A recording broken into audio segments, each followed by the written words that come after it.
Good Monday morning and welcome to the Thrift Store Rundown's Perked-Up Roses Rosewood. As always, breeding friends, The Bachelor and Pretty Little Liars, Perked-Up Roses and Rosewood, home on a budget, all at once, wherever we can find it. It's been quite the summer of love for our titular triple threat.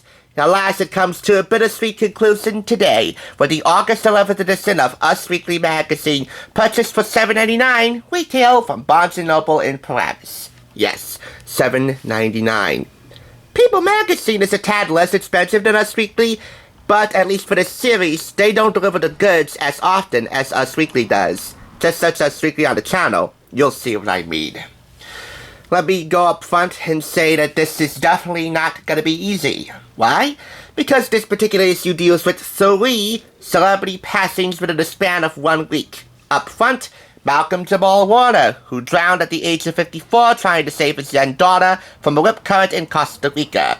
The tragic death of a TV icon, whom you know best as Theo Huxtable from The Cosby Show, the Malcolm of Malcolm and Eddie, and for us kids of a certain generation, the producer of the OG Magic School Bus. That alone's to get him a ticket to heaven, but going down a hero for saving his daughter from a rip current, if you gotta go down at such a young age, that's a darn fine way to do it. These other Hollywood legends are also memorialized in here. I'll go into detail on Hulk Hogan a little bit later because there's another feature alongside his that I want to highlight. As for Ozzy Osbourne, I'll give you some deets on him now, although I was never really much into Black Sabbath, his band. But I'll tell you, Ozzy was one of the pioneers of being heavily metal as hell. Although you never liked that term, heavy metal. I doubt if he were alive today, he would like the term metal as hell. Maybe one of his descendants could go talk to Taylor Swift about that. I will say, though, that I really admired his guest host stint with his wife Sharon on an episode of Monday Night Raw, you know, in WWE, during its guest host era. And then, of course, my favorite work of his, by far, is the theme song to Dog the Bounty Hunter.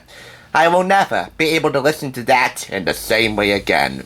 That alone ensures that I will miss him dearly. Hulk Hogan, as I said, we're going to talk about him a little bit later. I'm kind of on the fence when it comes to Hulk Hogan. But let's try and lighten things up right here, right now, by going inside. We begin with some hot picks, and these are all vacation picks. We got some vacay PDA here, via Ashley Benson and husband Brandon Davis enjoyed a parents' night out in Monaco.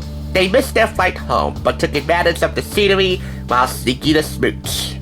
Oi, Ashley Benson, forever and always my beloved Hannah Marin. And I know some of you might be getting a little bit tired of me pigeonholing, as they would say, Ashley Benson as Hannah. But then again, this is Perked-Up Roses and Rosewood. Rosewood is Pretty Little Liars. So, we label Ashley and her performances accordingly. In the Love Life section, we have here a breath of fresh air. That would be Jim Curtis to Jennifer Aniston. Although many of you still lament that he's not David Schwimmer. Well, they have a no date pact that still survives to this day. Maybe one day, but as of now, these two are getting along rather swimmingly, and this little section here tells you why. And yes, some of you might also be getting tired that I'm pigeonholing Jen as Rachel, even though now many of you will recognize her for an Emmy-nominated performance as Alex Levy of Apple TV's The Morning Show.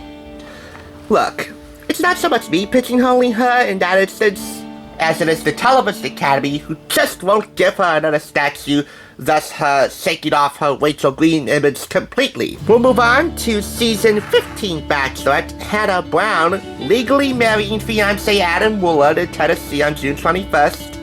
And as you know, about a few weeks ago, finally getting hitched properly in France. If you're gonna get hitched, France is a safe bet. An expensive bet, but a safe bet nonetheless.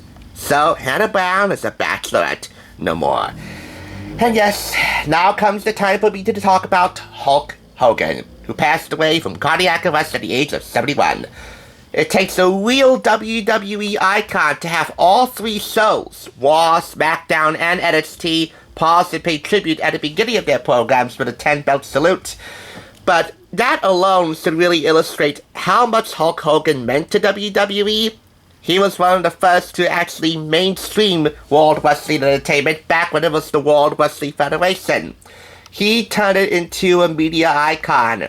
Hulkamania will go down in history as one of the most rabid fan bases and moments that the business had in the 1980s. Say what you will about his politics and beliefs, especially when it comes to his daughter Brooke and the men she got with during the time. Yeah, they are a little bit BS. But his talents, charisma, and energy in the ring should never be debated. Ultimately, his legacy is up to you. How will you remember Hulk Hogan? I'm actually going a little bit further into this Tyson Beckford article. You know Tyson Beckford, one of the 1990s heartthrob models who got a start in Calvin Klein ads. He's now on this Bravo celebrity reality dating show, like we need more of those these days, called King's Court, alongside a couple of other kings of their fields, an NBA All-Star player, and a WWE alumni, Titus O'Neil. All three of them are looking for love. Here in the reality swipe section, Tyson is faced with 6 gorgeous TV stars, all of them reality alumni.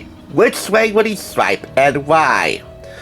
Jen Tran, I do remember her from The Bachelorette. I liked her energy. She would be a good choice. And, oh boy, I can't believe I'm saying this, but Taylor Frankie Paul of The Sweet Good Lives of Mormon Wives, that Hulu reality show about a bunch of Mormon moms who come together to form a TikTok group and become parenting influencers. Boy, Hulu was seeking the bottom of the barrel here. I don't know what's going on with the casting department at Next Entertainment, the people responsible for producing the Bachelor franchise. I also don't know why they have 5 shows in that franchise now, and ABC can't air them all at once, so they're now switching them up at different years. But it has come to my attention that Taylor Frankie Paul, the hot single mom of 3 children, is now the newest Bachelorette. I'm not kidding. She is the next Bachelorette. I approach not with judgment, but with caution. On to Netflix romances, akin to Hallmark movies at Christmas time. I don't go for Hallmark's Countdown to Christmas or It's a Wonderful Lifetime, at least too much in December, but Netflix romances are a lot more versatile around the calendar. Just like one of their leading ladies, Sophia Carson, who you can see opposite Corey Mylecrest, or Mylecrest, whatever, in the mostly irresistible title, My Oxford Year. Yes, it's about an American and a British college student falling in love. Yada, yada, yada. How does Sophia Carson, a descendant of the Descendants franchise on Disney Channel, fit into Perked-Up R&R? That's right, The Perfectionist. That's one of 2 PLL spin-offs, Ayla Jalali. I know, for the 3rd time, pigeonholing, but I label her accordingly for the 3rd time.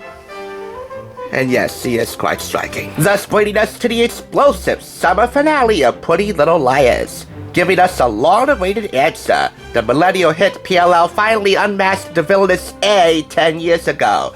There were many A's who donned the infamous black robe. This one talks about Vanessa Ray, aka Cece Drake, aka Charlotte Charles de Laurentiis, the transgender A.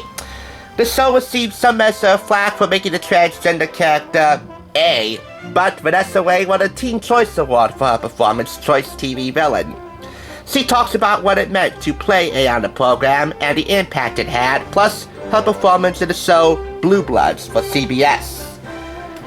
It's about time I finally highlight a proper Pretty Little Liars feature for Perked-Up R&R. All this time we've been highlighting the Liars post-Rosewood.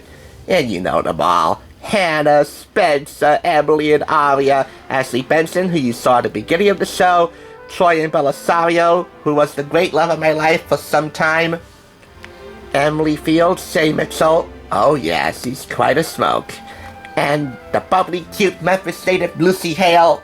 I could go on and go as simple on the adjectives as, well, any Gen Zer or Millennial can gush about PLL, but I think you've had enough for today. And so, For the upteenth time in a row, 4.5 out of 5 claps. Bittersweet, a little bit spicy. I think you ate good. Oh, and by the way, speaking of eating, this also includes a host goal summer feature, 26 tips from A to Z on potty planning and hosting from a who's who of celebrities, like Bethany Frankel and Guy Fieri. Normally, I would say, please join us with our sexy siren, Monica Della, of Friends, sounds again next Monday morning, but as of now, we don't have any other magazines new that fit into Perked-Up R&R, so the buck does stop here. Thanks for tuning in. Just so you know, there's no limit to bringing Hollywood home on a budget. Please go ahead and check out another awesome review like this one by clicking here, and make sure you subscribe by clicking here. Until next time, I'll catch you, as I always do, on the flip side.